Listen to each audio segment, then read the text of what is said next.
మరి 2 తారీఖు నాడు తెలంగాణలో అంతా దావత్ చేసుకుంటున్నారు కదా పండుగ, కొత్త రాష్ట్రం పండుగ. ఇక మరి మా మాటకారి మంగ్లీ ఉంది కదా, మరి ఆ పిల్లని పండుగ చేసుకోమని చెప్పింటి మేము అందరం కలిసి. మరి చేసుకుంటుందా ఇంకేమైనా చేస్తుందా చూద్దాం ఒక పారి. ఓ మంగ్లీ,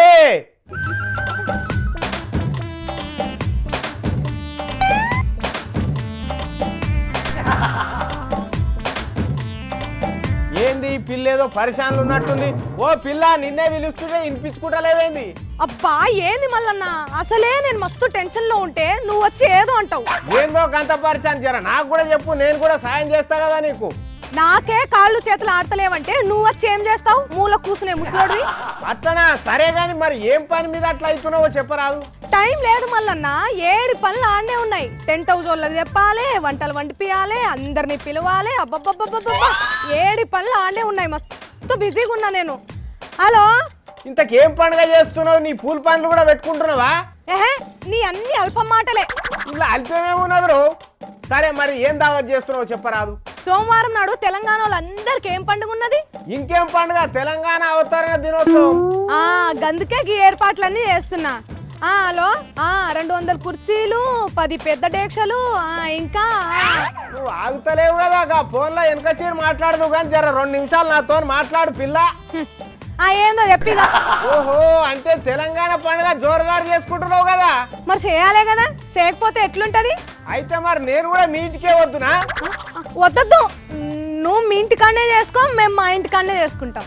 అగో టెంట్ హౌస్ వాళ్ళకి చెప్తా అంటున్నావు, అందరిని పిలుస్తా అంటున్నావు, మరి నేను ఎందుకు రావద్దు పిల్ల? నేను పిలిచేది మనోళ్ళం కాదు మల్లన్న, సీమాంధ్ర లీడర్లను. మన పండుగకు వాళ్ళనేది పిలిచేది? ఇన్ని రోజులు వాళ్ళ మీద సెటైర్లు వేసినా కదా, ఎంతైనా వాళ్ళతోనే కలిసి ఉంటిమి. అయితే అగో గందుకే వాళ్ళకు ఈడుకోల పార్టీ ఇస్తున్నా, ఫేర్వెల్ పార్టీ లెక్క. అట్లనా? ఇంతకు ఎవరెవరిని పిలుస్తున్నావు? చంద్రాలను, జగనాలను, లగడాలను, కిరణాలను, ఓ ఇట్లా చాలా మంది ఉన్నారు. అంటే దావత్కు పిలిచి తినిపించి టాటా చెప్తావు అన్నట్ట? అవును మల్లన్న. అంటే ఇక ఇప్పటి సంఘాలను ఏమన్నా వాళ్ళ మీద సెటైర్ లేవన్నట్టు. గదే నాకు చాలా బాధ అవుతుంది మల్లన్న, ఎట్లయితుందో ఏమో. ఇక మా ఊర్లో దోస్తులు విడిచిపెట్టినప్పుడు కూడా ఇంత బాధపడలే మల్లన్న నేను. నీ బాధ పాడగానికి ఇంత ధమాకు లేదు పిల్ల నీకు. ఎందుకు మల్లన్న అట్లా అంటున్నావు? లేకపోతే ఏంది, హైదరాబాద్ విడిచిపెట్టి ఆ లేడీకి వస్తూనే ఉంటారు, పోతూనే ఉంటారు. అగో ఈడుకోలు పెట్టి ఇడిపోయినాక ఇక్కడేం పని వాళ్ళకు? ఈడుకోలు పెట్టినా ఇడిపోయినా గానీ అలా రాజధాని కట్టేదాకా ఈయనే ఉంటారు, నువ్వేం ఫికర్ చేయకు. అంతేనా మల్లన్న? అయ్యో, వాళ్ళు ఇక కనబడరేమో అని చెప్పి మనోళ్ళని అద్దని వాళ్ళని పిలిచి దావత్ ఇద్దామనుకున్నా. నన్ను కూడా వద్దంటివి కదా. నాకేమేరక మరి, వాళ్ళు ఇంకా ఈడనే మన చుట్టూ తిరుగుతారని పోయి పాడైతారేమో అనుకుంటే. పిల్లారనట్టే ఉంది నీ తెలివి. మరి ఇప్పుడు ఏం చేస్తావు పిల్ల? ఇంకేం చేస్తా, వాళ్ళు ఎవ్వరిని పిలవ, మనమే మంచిగా దావత్ చేసుకుందాం.